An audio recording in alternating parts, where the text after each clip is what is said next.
নিজের হাতে পরিশ্রম করে যে উপার্জন করে, তার উপার্জনের চাইতে, তার কামাইয়ের চাইতে, তার রুজির চাইতে, তার খাদ্যের চাইতে উত্তম কোন খাদ্য আর উপার্জন আল্লাহর জমিনে আর হতে পারে না। এখানেই শুধু শেষ নয়, প্রিয় নবী সাল্লাল্লাহু আলাইহি সাল্লাম আমাদের সামনে একটা এক্সাম্পল টেনে এনে বলছেন, আল্লাহর নবী দাউদ, আপনারা জানেন তিনি কিন্তু শাসক ছিলেন, তিনি শাসক ছিলেন, তিনি বিচারক ছিলেন, অনেক বড় ক্ষমতা, অনেক বড় দায়িত্ব, অনেক বড় শাসন কার্য তিনি আল্লাহর পক্ষ থেকে প্রাপ্ত হয়েছিলেন।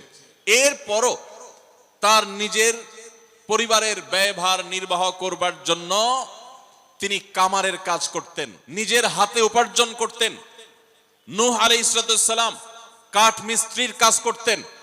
বিভিন্ন নবী রাসূলগণ তারা নবী হয়েছেন, রাসূল হয়েছেন, মানব ইতিহাসের সোনালী ইতিহাস তারা রচনা করেছেন। কিন্তু তারা অনেকেই এরকম বিভিন্ন পরিশ্রমের কাজ করতেন, হাড় ভাঙা পরিশ্রম করতেন, বিভিন্ন পেশায় তারা কাজ করতেন। নবী করিম সাল্লাল্লাহু আলাইহি সাল্লাম এই উপমা টেনে আমাদেরকে উৎসাহ দিয়েছেন, অনুপ্রেরণা দিয়েছেন।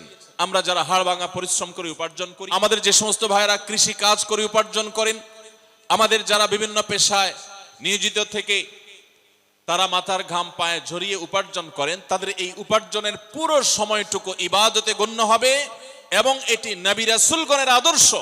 শুধুমাত্র কোরআনের সেই নির্দেশনা এবং নবী সাল্লাল্লাহু আলাইহি সাল্লামের সেই নির্দেশনাকে মাথায় রেখে তিনি যদি এই কাজটি করেন, নিয়তটাকে শুধুমাত্র যদি একটু পরিবর্তন করে নেন, যেটি আমি শুধুমাত্র আমার অর্থ উপার্জনের জন্যই করছি না, কোরআনের নির্দেশ বাস্তবায়নের জন্য করছি, নবী সাল্লাল্লাহু আলাইহি সাল্লামের নির্দেশ বাস্তবায়নার্থে করছি, তাহলে শ্রমিক ভাইরা আমার, কৃষক ভাইরা আমার, আপনাদের এই কষ্ট, আপনাদের এই পরিশ্রম, এই সবটুকুই ইবাদতে গণ্য হবে ইনশাআল্লাহ। ভাইরা আমার, নবী করিম সাল্লাল্লাহু আলাইহি সাল্লামের আরো একটা হাদিস আমি আপনাদেরকে শোনাতে চাই।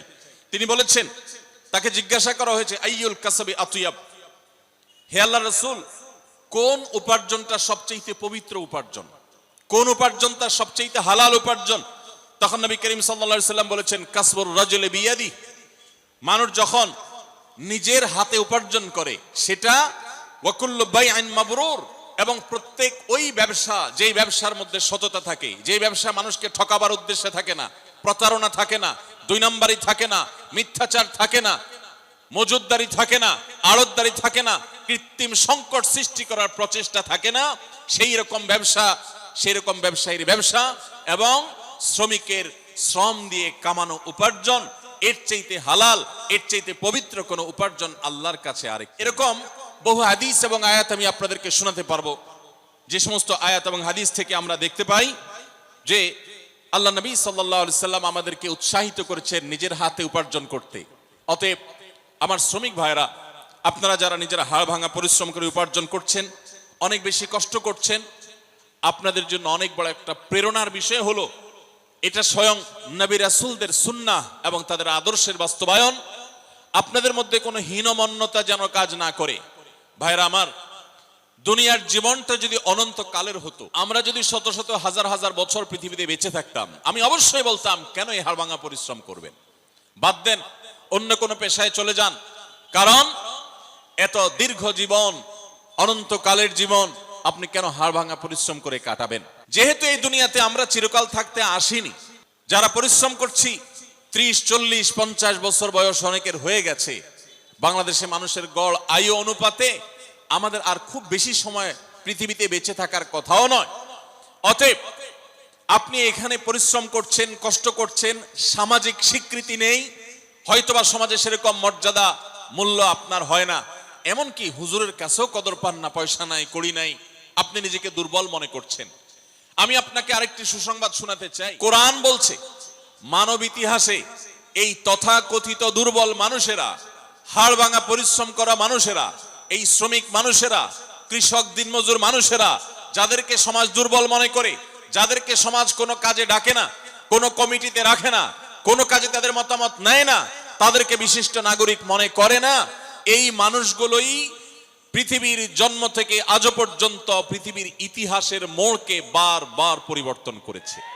গোটা কোরআনের শুরু থেকে শেষ পর্যন্ত, সেই আদম আলাইহিস সালাম থেকে নিয়ে আজও পর্যন্ত হাজার হাজার বছরের মানব ইতিহাস আমাদের সামনে তুলে ধরেছেন আল্লাহ তাআলা। পাতায় পাতায় ইতিহাস, কোরআনের পাতায় পাতায় ঘটনা, মানব ইতিহাসের সে সমস্ত ইতিহাসগুলো, ঘটনাবলী আমরা পর্যালোচনা করলে দেখি যুগে যুগে নবী রাসূলদের যারা অনুসরণ করেছে, সমাজের বিত্তবানেরা, সমাজের বিত্তবানদের মধ্যে যারা অসৎ ছিল বা আল্লাহর প্রতি অবিশ্বাসী ছিল, তারা ক্রিটিসাইজ করেছে, ট্রল করেছে, তারা তাচ্ছিল্য করেছে, উপহাস করেছে। তারা বলেছে ওমা নারাকা তাবাআকা ইল্লাল্লাযীনা হুম আরাযিলুনা বাদিয়ার রাই।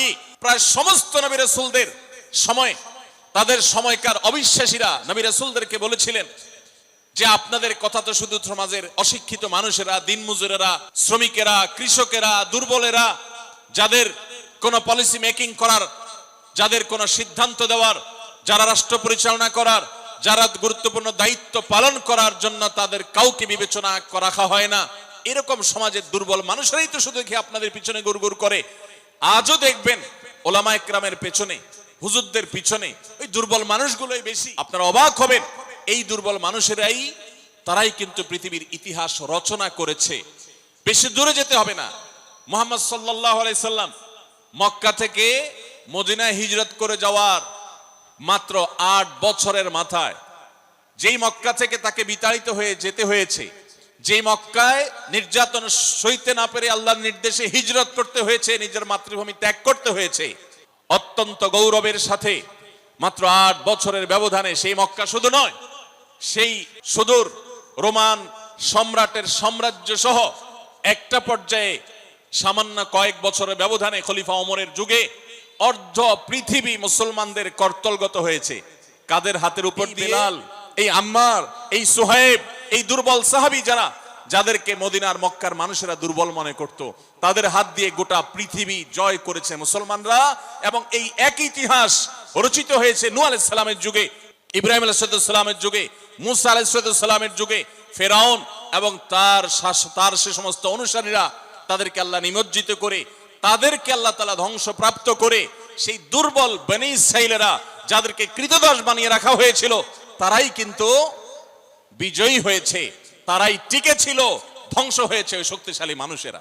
আমি যে সমস্ত ভাইয়েরা সম্পদ উপার্জন করেছেন বা ভালো অবস্থানে আছেন, তাদেরকে আপনাদের বিপরীতে দাঁড় করা। সাহাবীদের মধ্যে ওসমান রাদিয়াল্লাহু তাআলা অনেক সম্পদের অধিকারী ছিলেন, আপনারা জানেন। আবু বকর রাদিয়াল্লাহু তাআলা নেতৃত্বে ছিলেন সমাজের, আপনারা জানেন। আর অনেক সাহাবী ছিলেন, তাদের অঢেল সম্পদ ছিল, এরপরও তারা আল্লাহর প্রিয় পাত্র হয়েছেন এবং তাদের হাত ধরেও বিজয় রচনা হয়েছে। তাহলে বোঝা গেল ধনী এবং দরিদ্র বিষয় নয়, বিষয় হলো ইসলাম বিজয়ী হবে। আপনি যদি ইসলামের সাথে থাকেন, আপনি দরিদ্র হলেও আপনি বিজয়ী হবেন, ধনী হলেও বিজয়ী হবেন, সম্পদশালী হলেও বিজয়ী হবেন, দুর্বল হলেও বিজয়ী হবেন, সচ্ছল হলেও বিজয়ী হবেন, অসচ্ছল হলেও বিজয়ী হবেন। ইসলামের বিজয় নিশ্চিত। আপনি ইসলামের সাথে থাকলে আপনি বিজয়ী হবেন, ইসলামের সাথে না থাকলে আপনি দরিদ্র হলেও পরাজিত, ধনী হলেও পরাজিত। কারণ ইসলাম পরাজিত হতে আসেনি, ইসলাম জিততে এসেছে, জিতেছে এবং জিতবে। কিয়ামত পর্যন্ত নবী রাসূলদের আদর্শই টিকে ছিল। তাদের বিপরীত যারা ছিলেন, তাদের বিরুদ্ধে যারা ছিলেন, তাদের আদর্শ হারিয়ে গেছে। অতএব যারা আপনারা শ্রমিক আছেন, হীনমন্যতায়, আপনাদের জন্য একটা বিশেষ সুসংবাদ আছে। আপনারা জানেন নবী করিম সাল্লাল্লাহু আলাইহি সাল্লাম বলেছেন যে দরিদ্র মানুষেরা, কষ্টে যারা থাকে, যারা পরিশ্রম করে, হাড়ভাঙা পরিশ্রম করে উপার্জন করে, সেই মানুষগুলো ধনীদের চাইতে 50,000 বছর আগে জান্নাতে যাবে ইনশাআল্লাহ। প্রিয় নবী সাল্লাল্লাহু আলাইহি সাল্লামের কাছে ধনী সাহাবীদের সাথে গরীব সাহাবীদের কম্পিটিশন হতো। আপনারা জানেন একটি প্রসিদ্ধ হাদিস রয়েছে যে নবী করিম সাল্লাল্লাহু আলাইহি সাল্লাম দরিদ্র সাহাবীদেরকে তাদের প্রার্থনার ভিত্তিতে একটা আমল শিখিয়ে দিলেন। তারা বললেন, হে আল্লাহর রাসূল, ধনীদের অনেক টাকা পয়সা আছে, তারা টাকা পয়সা দান করে, অনেক সওয়াব কামাই করে, অনেক কিছু করে, আমরা করতে পারি। তো আমাদেরকে এমন একটা আমল শিখিয়ে দেন যে আমল করলে আমরা তাদেরকে টেক্কা দিতে পারবো, তাদের সাথে আমরা প্রতিযোগিতা টিকে থাকতে পারবো। আমাদের তো টাকা পয়সা দিয়ে সওয়াব কামাই করার রাস্তা নাই, তো শুধু নিজের শরীরের আমল ইবাদত দিয়ে আমরা করতে পারি। এমন একটা আমল দেন যে তারা টাকায় কামাই করে যে পরিমাণ সওয়াব কামাই করে, আমরা ওই আমল করে সেই সওয়াব কামাই করতে পারবো। নবী সাল্লাল্লাহু আলাইহি ওয়াসাল্লাম তাদেরকে শিখিয়ে দিলেন। শিখিয়ে দেওয়ার খুব অল্প সময়ের মধ্যেই সাহাবীদের মধ্যে কল্যাণকামিতা ছিল, ধনী থাকুক গরিব থাকুক সবাই। এবার ধনী সাহাবীরা ওই আমলটার খবর জেনে গেলেন, অর্থাৎ সংবাদ লিক হয়ে গেছে। লিক হয়ে যাওয়ার পর এবার ধনী সাহাবীরাও ওই আমল করা শুরু করলেন। এবার গরিব সাহাবীরা বলেন, ইয়া রাসূলুল্লাহ, আমরা তো তাদের সাথে কম্পিটিশনে টিকে থাকতে পারি না দেখে আমল চাইলাম, এখন তারা তো টাকা পয়সা দিয়ে সওয়াব কামাই করতে পারে, আবার যেটা আমাদেরকে শিখিয়ে দিয়েছেন এটাও করা ধরছে, আমরা এখন কি করব? নবী করিম সাল্লাল্লাহু আলাইহি সাল্লাম তখন হেসে দিলেন এবং সাহাবীদেরকে বললেন, দেখো আল্লাহর করুণা যদি কারোর প্রতি হয় তাহলে সেক্ষেত্রে তুমি হিংসা করার তো প্রয়োজনই নেই, প্রশ্নই ওঠে না, তুমি সেটাকে ঠেকাবার কোনো সুযোগ নেই। আল্লাহ যাকে তৌফিক দিয়েছেন সে নিশ্চয়ই অগ্রগামী থাকবে। তাহলে ধনী হয়েও কেউ অনেক অগ্রসর হয়ে যেতে পারে, গরিব হয়ে অগ্রসর হয়ে যেতে পারে। খোলাসা কথা হলো, আপনি কোন পেশার মানুষ এটা বিবেচ্য বিষয় নয়, আপনি হালাল উপার্জন করছেন কিনা, আপনি ভালো কাজ করছেন কিনা, এটা হলো বিবেচ্য বিষয়। বিশেষ করে আমাদের শ্রমিক ভাইদের উদ্দেশ্যে আমি আজকে 3টি পরামর্শ দিয়ে 3টি আপনাদের প্রতি আমার বিনীত আহ্বান রেখে আমি এই বিষয়ে আলোচনা ক্লোজ করতে চাই। প্রথম কথা হলো, আপনি নির্মাণ শ্রমিক হন কিংবা অন্য কোন শ্রমিক, যেই পেশায় আপনি কাজ করেন না কেন, 5 ওয়াক্ত নামাজ এবং রমজানের রোজা কখনো ছাড়বেন না। 5 ওয়াক্ত নামাজ পড়া আপনাদের জন্য কিছুটা কষ্টের, বিশেষ করে রমজানের রোজা রাখা কখনো কখনো আপনাদের জন্য বেশি কষ্টের হয়, কারণ অনেক সময় প্রচন্ড গরমের মধ্যে আপনাদেরকে রোজা রাখতে হয়, যেটা খুব চ্যালেঞ্জিং। কিভাবে আপনি রোজা রাখবেন? তুলনামূলকভাবে নামাজ পড়াটা সহজ, ওয়াক্ত হয়ে গেছে, আপনি তো এমনিতেই একটি বিরতি দিতে হয়, আপনি টানা হাড় ভাঙা পরিশ্রম করতে পারেন না। আপনি যদি জোহরের নামাজের সময় বিরতি দেন এবং বিরতি দিয়ে যদি আপনি নামাজটা পড়ে ফেলেন, একই সঙ্গে আপনার রেস্ট হবে, আবার আপনার নামাজটাও হয়ে যাবে, এবং ওযুর মাধ্যমে আপনার যে ফ্রেশনেস হবে, আপনার ভেতরে যে ভালো লাগা কাজ করবে, ক্লান্তি দূর হবে শীতল পানি দিয়ে ওযু করার মাধ্যমে, এটা আপনি অন্য কোনো কোথাও অন্য কোনো উপায় আপনি পাবেন না। অতএব শ্রমিক ভাইদেরকে আমি বলতে চাই, যত কষ্ট হোক নামাজ কোনো অবস্থাতে ছাড়া যাবে না। সময় হবে নামাজটা পড়ে নেবেন, খুব বেশি নফল নামাজ পড়ার দরকার নেই, ফরজ আর সুন্নতে মুআক্কাদা গুলো পড়ে ফেলেন, বাস পড়ে বের হয়ে যান এবং কাজে চলে যান। আর রোজা, রমজান মাসে রোজা রেখে অনেক সময় কষ্ট হয় আমাদের জন্য। রোজা রেখে যদি আপনার পরিশ্রম করতে কষ্ট হয়, তাহলে আমি বলবো যে প্রয়োজনে আপনি হাফ ডিউটি করেন, প্রয়োজনে আপনি ডিউটি কমিয়ে আনেন, প্রয়োজনে রমজান মাসে আপনি ডিউটি না করে 11 মাসের জমানো টাকা দিয়ে আপনি চলেন, কিন্তু রোজা আপনাকে রাখতে হবে, ফরজ রোজা, মাফ নাই। কিভাবে করবেন আপনাকে বুদ্ধি বের করতে হবে।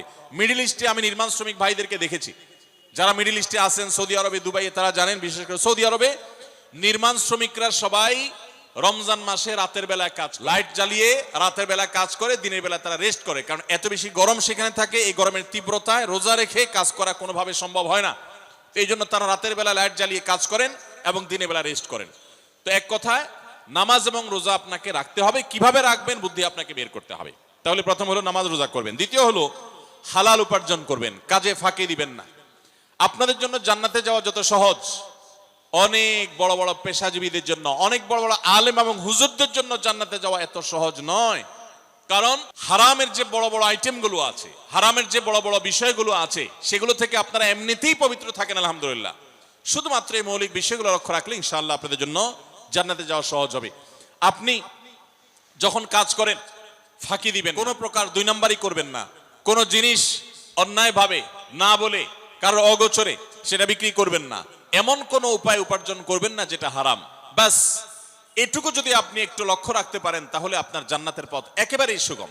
আর তৃতীয় এবং শেষ পয়েন্টে যেটি বলতে চাই, তা হলো নিজের স্ত্রী সহ অধীনস্থদের সাথে সদ্ব্যবহার করবেন। বিশেষ করে যারা হাড়ভাঙা পরিশ্রম করেন, কষ্ট করেন, আমার রিকশালা ভাইরা আছেন, বিভিন্ন পেশা মানুষেরা আছেন, কষ্টের চোটে তাদের মাথা অনেক বেশি হট থাকে, গরম থাকে, মেজাজ অনেক খিটখিটে থাকে, দেখা যায় যে একটু কিছু হলেই অনেক সময় মুখ খারাপ করে ফেলেন, গালিগালাজ করে ফেলেন, আচরণ খারাপ। যদি একটু নিয়ন্ত্রণ করতে পারেন, মুসলমানিত্বের পরিচয় দিতে পারেন মেজাজ গরম হওয়ার সময়, জান্নাতে যাওয়া ইনশাআল্লাহ অনেক সহজ।